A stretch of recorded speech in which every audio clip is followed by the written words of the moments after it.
Então, pessoal, neste vídeo vamos ver como funciona o motor da bomba. Em vídeo anterior, começamos a falar a respeito do conjunto moto-bomba e nos dedicamos ao estudo da bomba, falando sobre sua curva característica, vazão versus altura manométrica. Recapitulando, o conjunto motobomba que utilizamos compõe-se de uma bomba e um motor. Vamos deixar de lado a bomba que já comentamos e vamos nos dedicar ao motor. Como em nosso dia a dia utilizamos motores elétricos, vamos falar sobre eles. Mas não se preocupe, os comentários serão bem de leve para que todos nós possamos entender. Vamos começar com uma pilha ou bateria dessas pequenas de 1,5 V. Ela tem um polo positivo de um lado e um polo negativo do outro. Se conseguirmos uma lâmpada de lanterna e ligarmos a bateria a esta lâmpada, ela se acenderá. Ó, que bom! A pilha está carregada. Vamos brincar mais. Vamos pegar uma barra de aço doce e enrolar ao redor desta barra um fio de cobre. Você já fez isso na adolescência.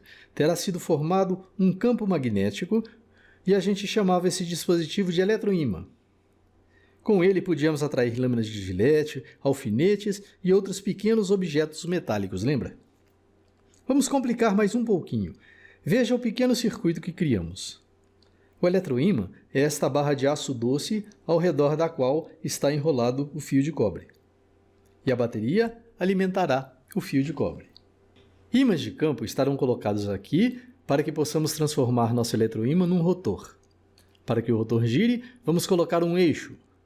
Além disso, colocamos o comutador, que é esta peça presa ao eixo e gira com ele. O comutador permitirá inverter o fluxo de elétrons no eletroímã à medida que o rotor gira. Você vai ver como mais adiante. Os comutadores interligam os fios da bateria aos fios do eletroímã, através de escovas. São aqueles carvõezinhos que se desgastam nos motores e que às vezes a gente tem que trocar. Tem também um interruptor, que até o momento ainda não fechamos. Pronto, está completo o conjunto. Fechamos o interruptor. O campo magnético é formado norte para cima e sul para baixo. Só que foi criada uma situação de instabilidade. Observe, norte próximo de norte e sul próximo de sul. Surge a repulsão e o rotor vai girar de modo que seu norte busque o ímã de campo em que esteja o polo sul e o sul do rotor busque o ímã de campo em que esteja o polo norte. Mas, simultaneamente, com a rotação do rotor e seu eixo, o comutador também gira.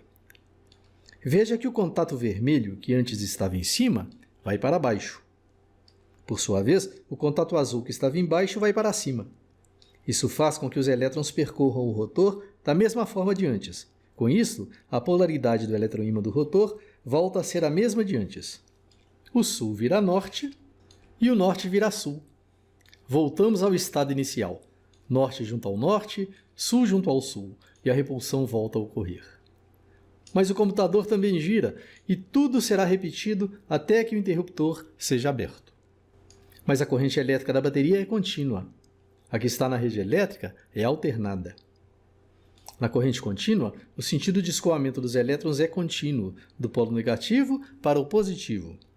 Veja o gráfico abaixo. Se a bateria não se esgotasse, a velocidade de deslocamento dos elétrons seria sempre a mesma.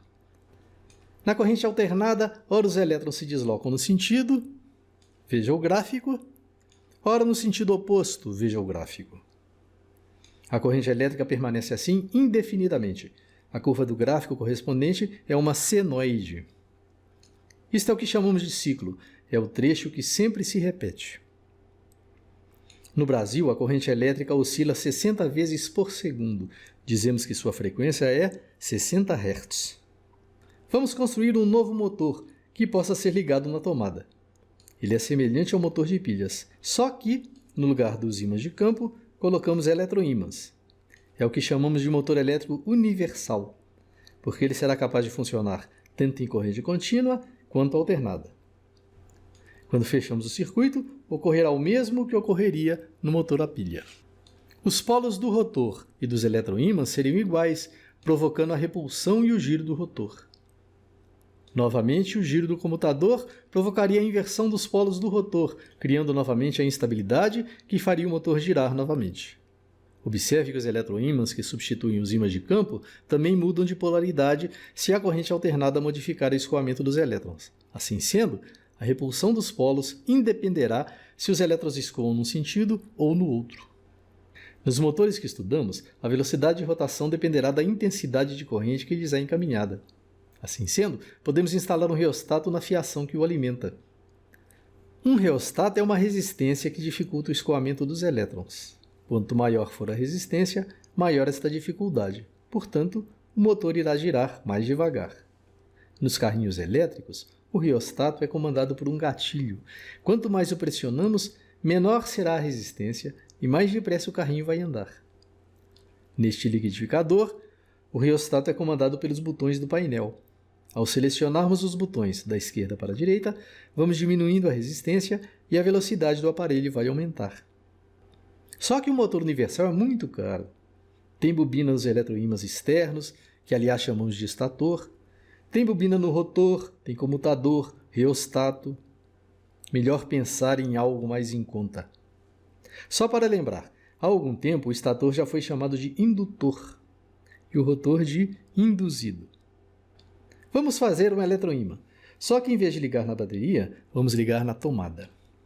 Como a corrente é alternada, a polaridade do eletroímã vai mudar 60 vezes por segundo.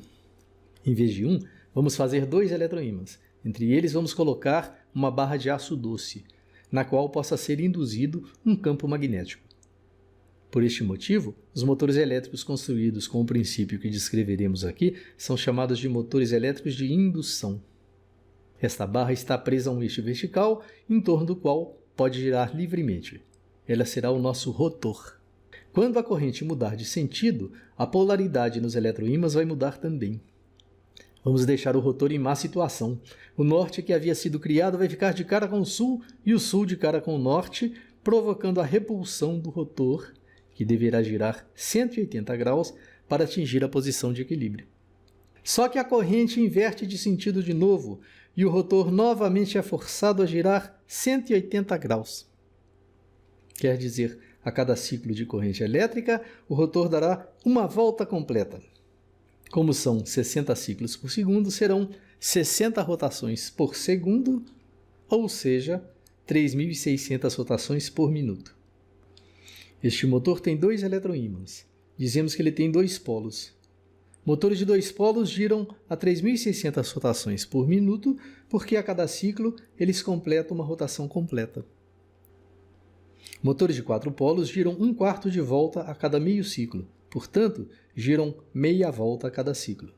Assim sendo, motores de 4 polos giram a 1.800 rotações por minuto.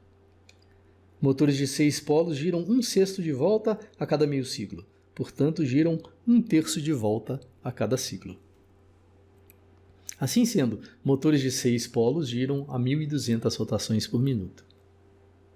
Sabendo que motores de 2 polos giram a 3.600 rotações por minuto, motores de 4 polos giram a 1.800 rotações por minuto e motores de 6 polos giram a 1.200 rotações por minuto, podemos obter a fórmula N igual a 120F sobre P, onde F é a frequência da corrente elétrica e P é o número de polos do motor.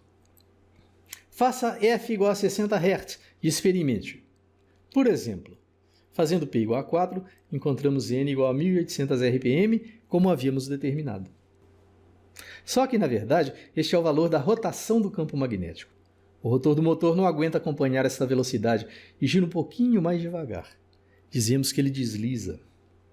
Ou seja, o motor gira com velocidade dessincronizada.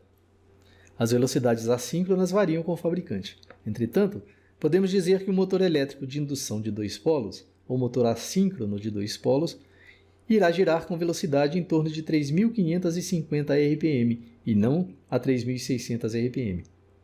Um motor de 4 polos irá girar com velocidade em torno de 1.750 RPM e o motor de 6 polos irá girar com velocidade em torno de 1.150 RPM.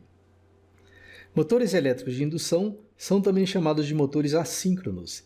Eles giram com velocidade constante porque essa velocidade só depende da frequência da corrente elétrica, que é constante, e de seu número de polos, que também é constante. Poderíamos mudar a frequência da corrente utilizando dispositivos chamados de variadores de frequência ou inversores de frequência. Mas isto já é outro assunto. Acho que por hoje é só. E se você gostou deste vídeo, não se esqueça de curtir, comentar e compartilhar.